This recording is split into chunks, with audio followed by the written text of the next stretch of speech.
Okay. So I'm trying to talk more about our functionality because I don't think that people really know our project. And if somebody wants to go later into how things are deft or deeper development stuff, we have a main developer here who can answer questions like that. I'm just like from the usage and administration side of things. So we have a distributed parallel file system that can do geo-replications with its distribution. We have concentrated on simplicity, I would call it like that.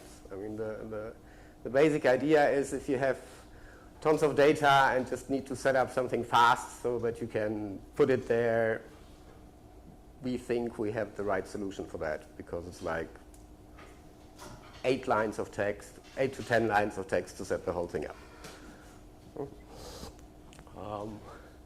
So I just used the example with the t-shirt. I mean, you don't go to a rocket scientist to design you a new place for your data if you just want to store things that you just grabbed from the latest FOSDEM. Yeah.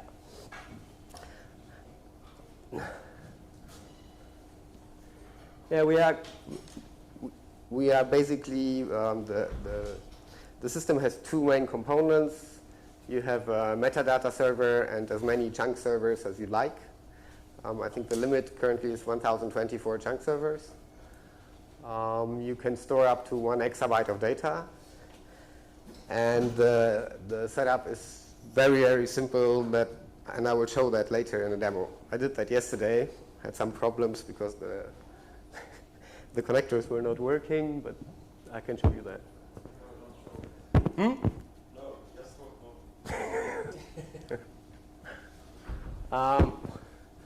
so there's basically no real learning curve. There's 1 command to manage the system. There are about 2 config files for a master and 3 for a chunk server that mostly you don't need to touch. The default configuration will do nearly everything for you. The only thing you have to do is to tell the chunk servers where the master is and where you want them to store your data.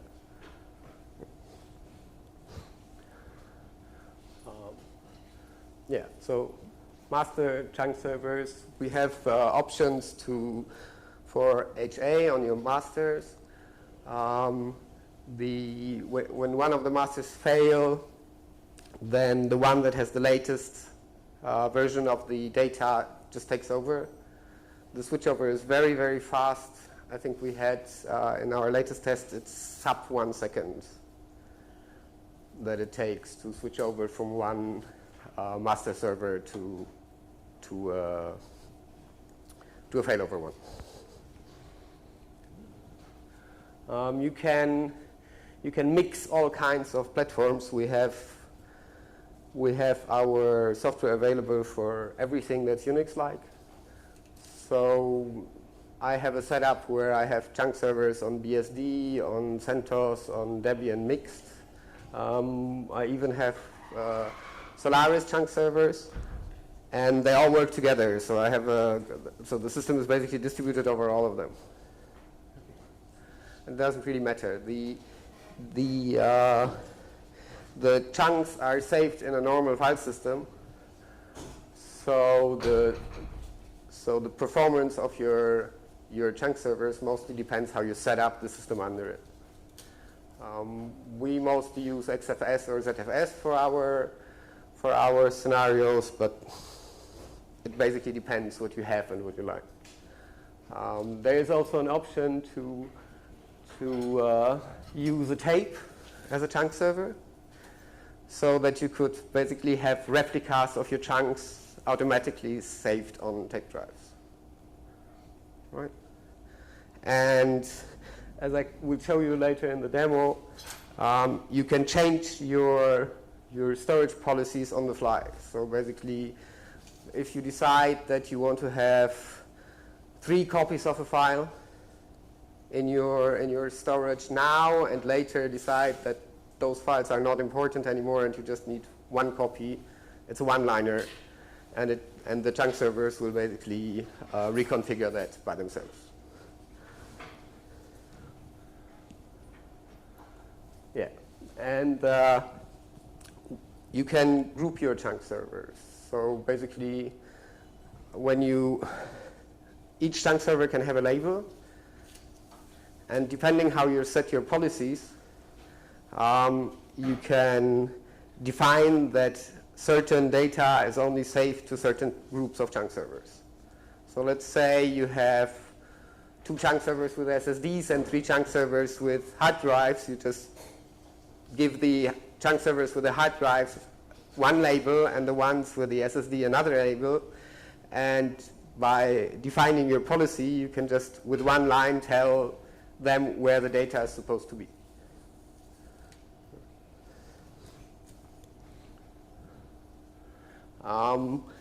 Besides replication, we also support erasure coding. The advantage of erasure coding, besides that you have more space, is that the system then starts striping. So basically, as you set your erasure codes, your system gets parallel writes. So when you use replication, your clients will write to the first chunk server, and that chunk server will do the replication. When you use erasure coding, the way you set your erasure codes, let's say 3 data parts and 2 parity parts, it will write to 5 chunk servers in parallel. Right. What kind of size file set? Just supported for files with a certain size? No. I think the smallest will be what, 128K? 64K. Under 64K, we will not cut the file in pieces.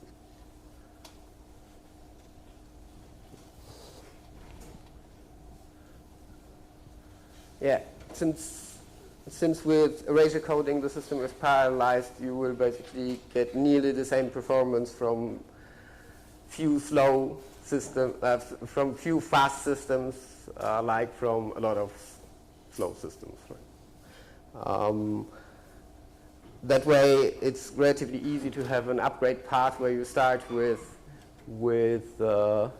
systems that you have, and you can at any time basically replace them on the fly.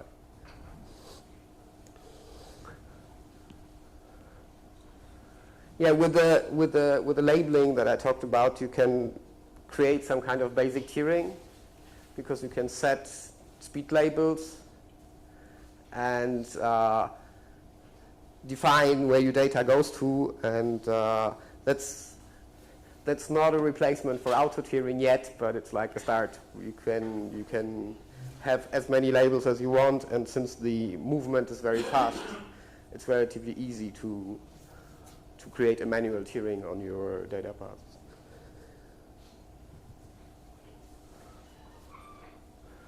Okay, so we have a system that we developed for the master server high availability, which is based on the REST protocol and is using a quorum. The reason why we developed that is that we had quite some problems with using what was available there.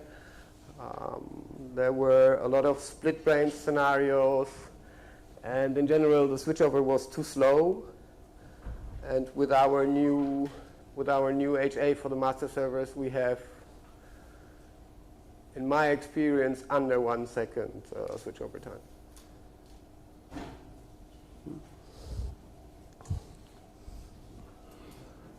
So if you configure your policy to be replication, your client will basically start sending data to the first chunk server, And depending on how many replicas you set, it will create a chain reaction. So when the first slice of data goes to the first chunk server, it will start replicating to the next, and so on. Yeah, until all the data is copied and all the replicas are done. That way your client basically is done as soon as he has the data copied to the first chunk server and doesn't have to think about all the replicas.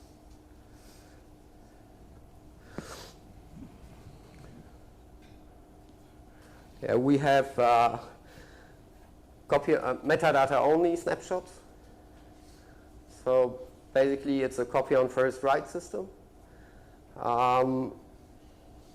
So like in a ZFS system, you would basically have no space occupied by your snapshots, and we have no limits on the amount of snapshots right now.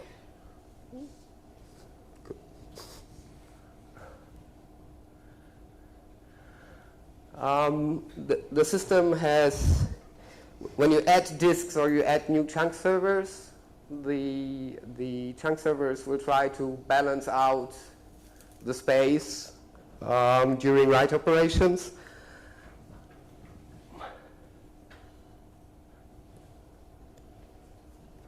And yeah.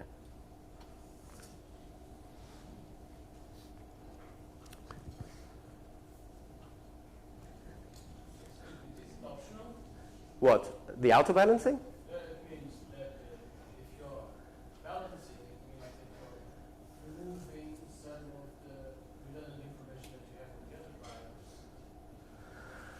No, basically if you say set that you want to have 3 copies of every chunk, it will still keep 3 copies on 3 different chunk servers. The point is it will try to have the same amount of data on the amount of drives and chunk servers that you have.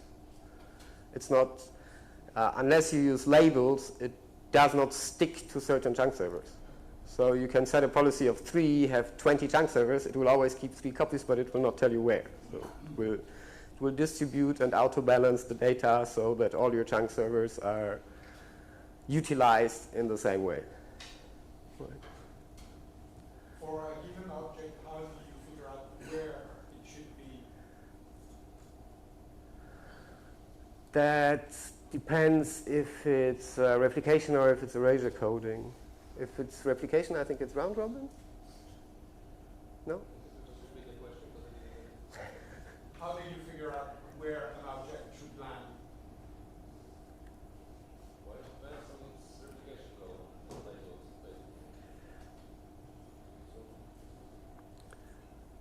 basically. You can either have, if you have it undefined, it will try to balance out by space, right, and busyness of a certain chunk server.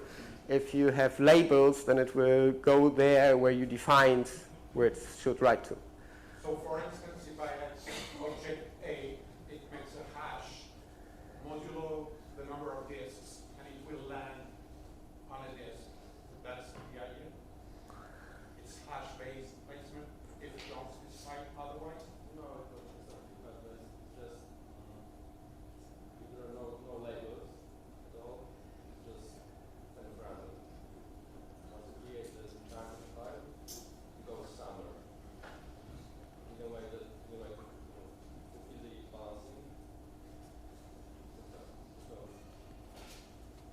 So if you have 1,024 nodes, Yes. it looks through all the nodes until it has this chunk. Oh no, the master server knows where the chunks are. So if you want to read something, you just ask the master server, then the data server where the chunks are, you get this information. And you're done. You don't look it up. Yeah, you don't speak directly to the chunk server. You speak to the metadata server first, and that will tell you where to find your chunk. Another question is, if you want to shrink the number of nodes you have, Yes. can you just, is there any method that you can start that you say, oh, I want to take I can show that. 2 nodes, because I can't just It's, take them away. it's pretty easy. You just, in the chunk server, you have a definition file where you specify the directories where it's supposed to save its data. If you put a star in front of that entry and reload the chunk server, it will empty that directory. So just wait until all the chunks are moved to a different safe place. And when it's moved, you just switch it off. So shrinking is very simple. Can the chunk servers be not reliable? That is, die at any moment? Yes, unless you have a goal of 1, then you're out of luck. So if you don't have replicas set, then as long as you have set your goals so that you have enough replicas, yes, it will automatically create new chunks to the next available space. If you have that. How well does the system handle the fact that a certain chunk server might die? Is it dynamically enough so that it doesn't matter and it just forget about the replica stuff? But suppose that you have enough replicas so that the probability of losing data is nil. The only scenario that I have experienced in the last months where we had a problem that actually balanced itself out after a while, funny enough, was somebody took live disks out of one chunk server and shoveled them into another chunk server. That was tricky, but it still managed to delete old versions, start replicate stuff around, and it balanced itself out. I was pretty surprised that it managed to do that, but it did. So it's pretty robust.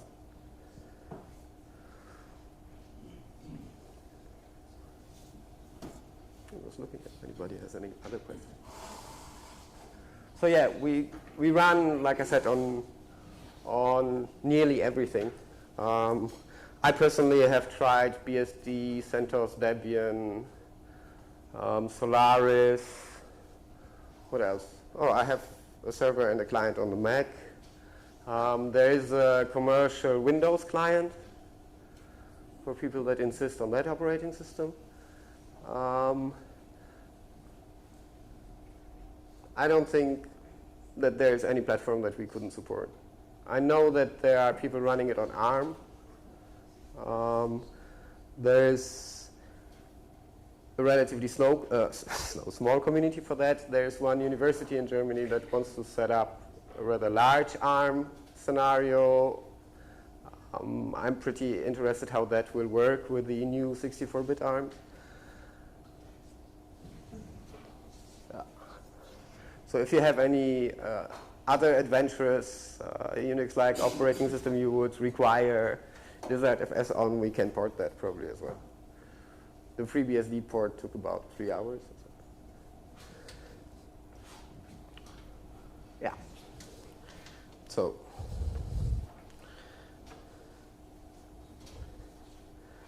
let me just show you.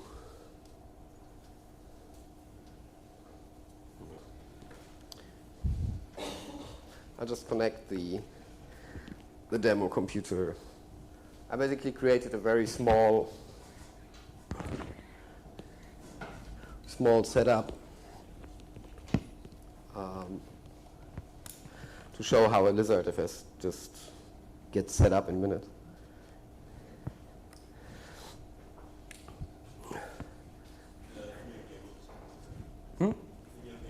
Yeah.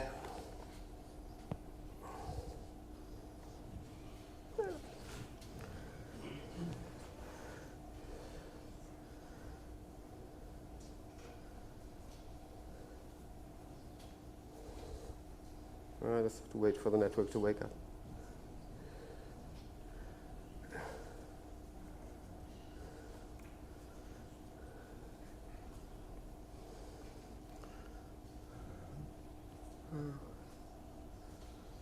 Does that fit?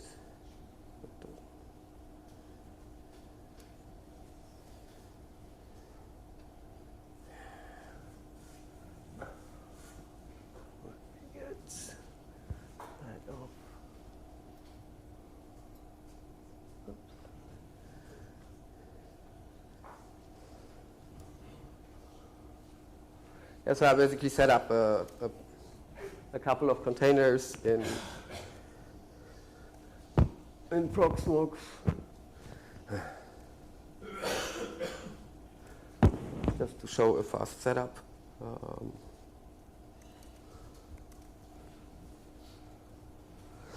So all I basically do is... Can you invert the terminal code?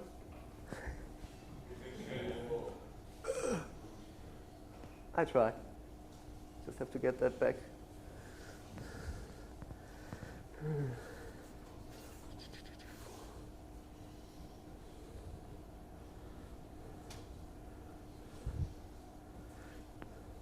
I don't remember how you invert it, but I can at least make it bigger.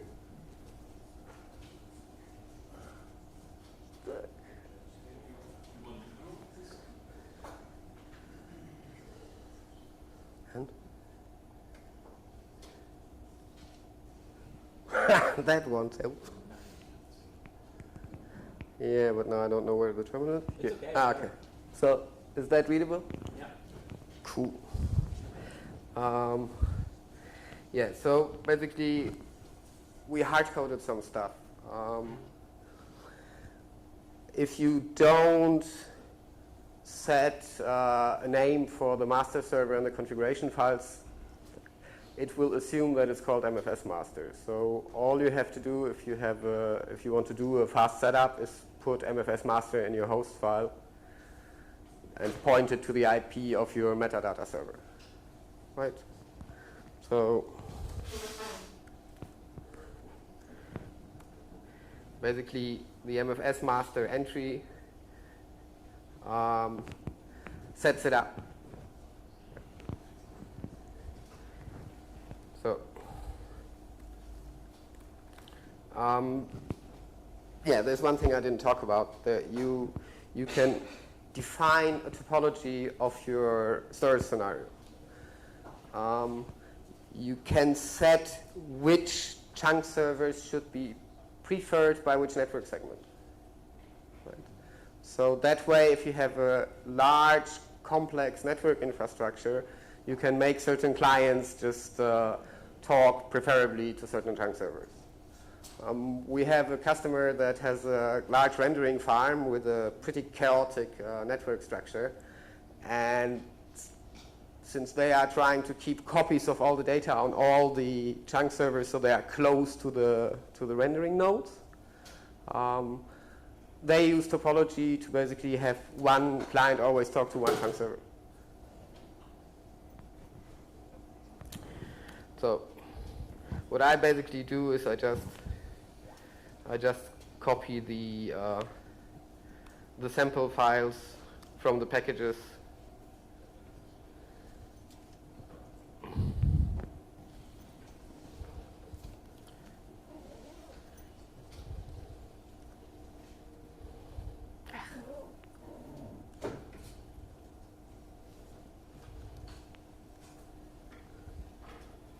And I don't change anything. I have to create an empty metadata file.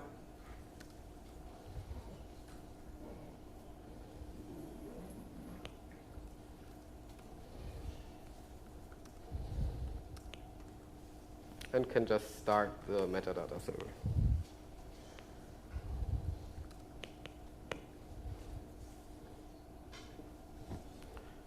So can just check on the browser. I don't know. Let's get this one again.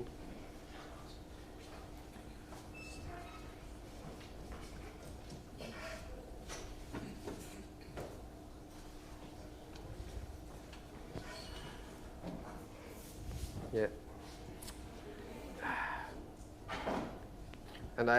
And we have a very simple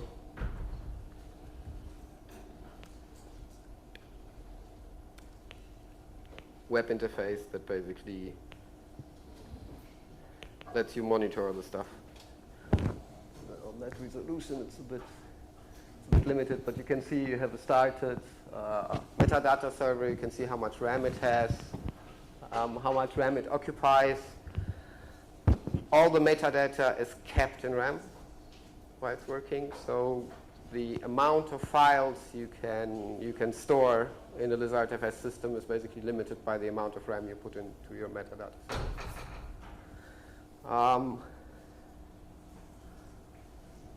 Yeah, so we have a metadata server basically running. I will attach 2 chunk servers to it, which is also quite simple. So it's just one package. It's called LizardFS chunk server. I have created a directory for the chunks. It's called LizardFS1. And I have 2 files to configure for that.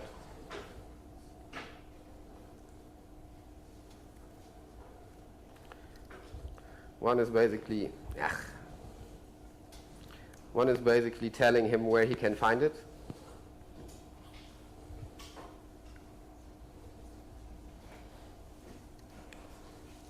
And the other one is a configuration file where I can keep the default values because I put MFS master into the host file.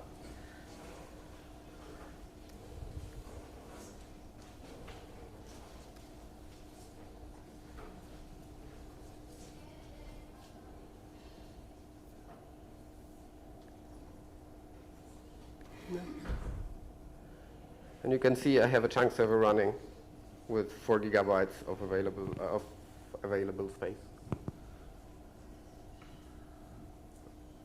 So adding another chunk server is just doing exactly the same. And you can see in this example configuration file for the hard disk how you can remove a hard disk. You just put a star in front and it will just redistribute all the chunks to different storage spaces.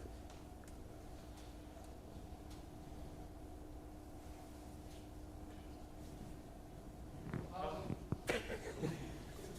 do clients actually connect to the cluster? What protocol do you use?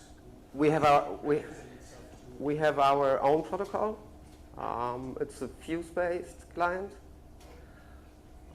We are working on some other clients currently. One is a native client for QEMU. That should be released pretty soon.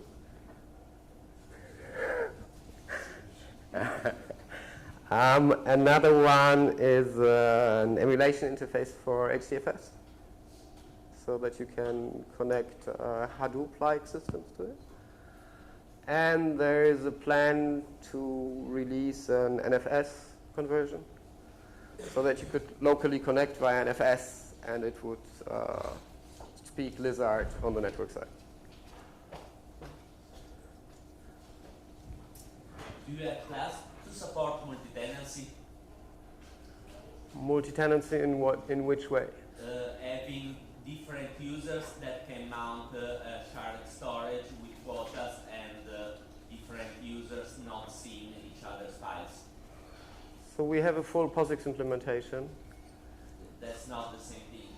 And you can define rights for hosts per directory and per subdirectory. It's basically similar how you would do an NFS setup.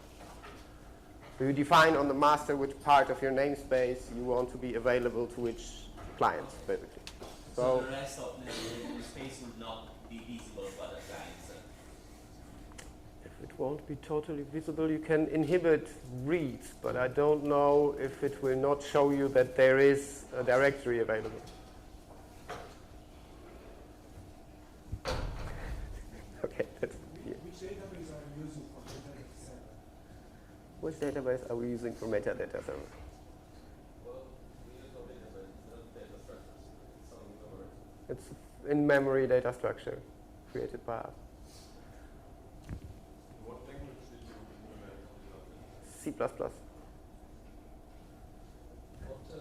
the performance like? If I have a rack full of high-end servers with 10 gigabit SFP links, is that something I can saturate?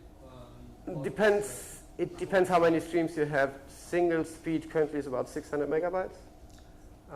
The QEMU driver seems to be a bit faster, has about 750 megabytes in our last tests. But that's per single stream. So for example, if you would do KVM hosting, we usually do one mount per virtual machine, and each mount would have 750 megabytes. So yes, you could saturate it, but not with a single stream. Is LizardFS a good choice for metadata-heavy workloads like mail deals? Like? Mail deals. Like media? Mail deals, email storage. If it's mail storage with single small files, not yet. It's like we said before, if it's under 64K, the file will not be split, so you will not really have distribution, and the performance would go down. You mentioned you support snapshots. Are these on a file level or on the entire cluster file system? Where does the snapshot occur? Any object. Plus you can, one thing, yeah, I don't have the client now here, but you can change the policy with one command on any object. So you can set a goal of 2 now for your directory and change it to a goal of 3, just saying LizardFS set goal 3, and it will immediately start creating the next replica.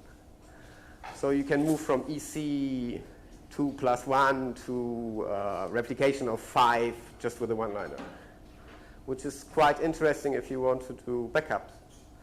If you have chunk servers that are defined as tape drives, you could just do a policy change on the directory and you would have automatic backups to LTO tapes.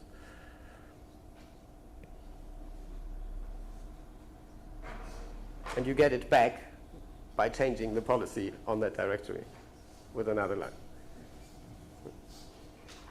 Do you have an idea of the ratio of storage to memory? Yes. Files, amount of files per RAM. I have a table, but I don't remember it.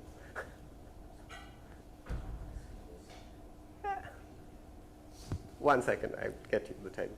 I can give an example. We're running it at a school I work for, and we have about 50 million files, and it takes about 14 gigs of RAM.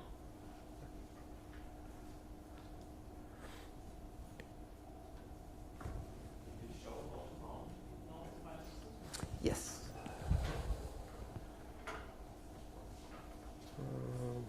Let me go here. So you have there's a client.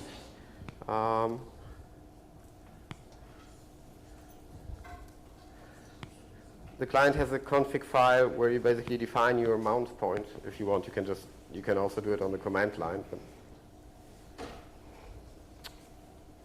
I can't type today anyway.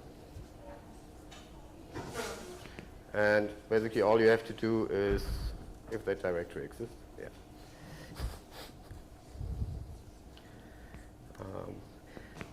Again, it has to know where the MFS master is. If you use a different name for your metadata server, you have to set it in the configuration file. If not, it works right out of the box. And there's your directory. It's mounted. And actually, let's say we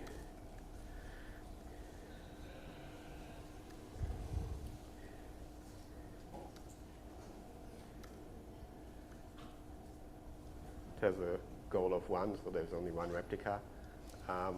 It doesn't really make sense to set a different goal now. I just have one chunk server, right? But setting a different goal would just be 2, 3, 5, 10 to that password, and it would distribute as many chunks.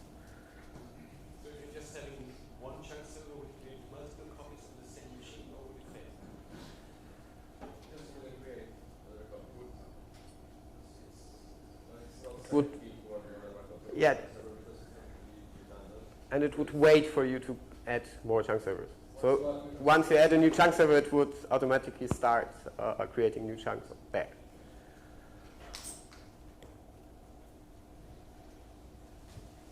When you restart an entire cluster, Yes. how do you build the metadata? It creates It creates, it dumps the memory to disk every, Piotrek, how often do we dump the metadata to disk?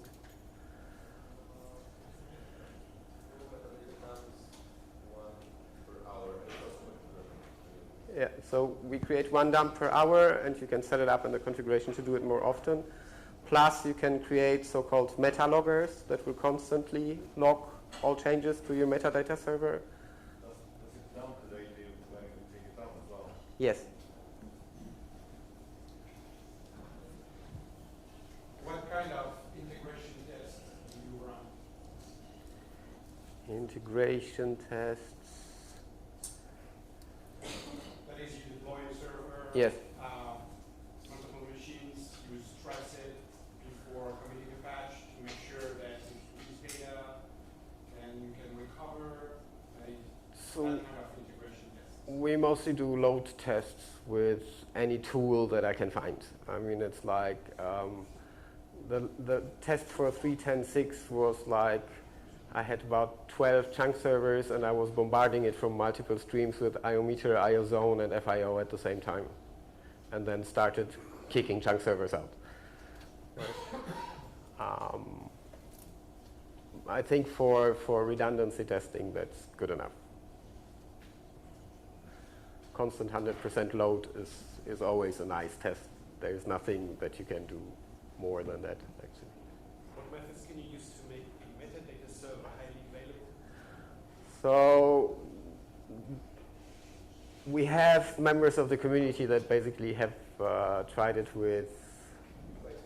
Yeah. We have our own system, but that's a commercial solution that we invented. That's based on the Raft algorithm. But it's your choice. Right? Yes? So the mount point on the chunk server can be any file system, is correct? Or Yes, it's just a directory. yeah, so is there any implication mixing different file systems? No. Some behave differently, performance-wise. Okay, you have a performance impact on what you choose, but it will always be. In the replication, I don't see really a big impact if you use replication, but there will be a very big impact if you use erasure coding, because your writes are parallelized and you will always have the performance of the slowest chunk server in the write. Because the write will only be finished if all the chunk servers in that stripe set are done. So were you doing tests with different file system types? Yes. I actually have the same experience as the Ceph guys, that everything that starts with EX is not really a good choice. We have quite nicely worked with XFS, and for very high performance we have ZFS setups with all tuning that you can do there. With ZFS, your only limit is that you shouldn't fill your file system more than 80%, because then your performance goes like.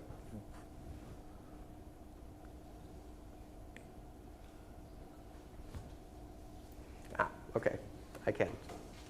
I can answer any question, but after that, because time's up. Thank you.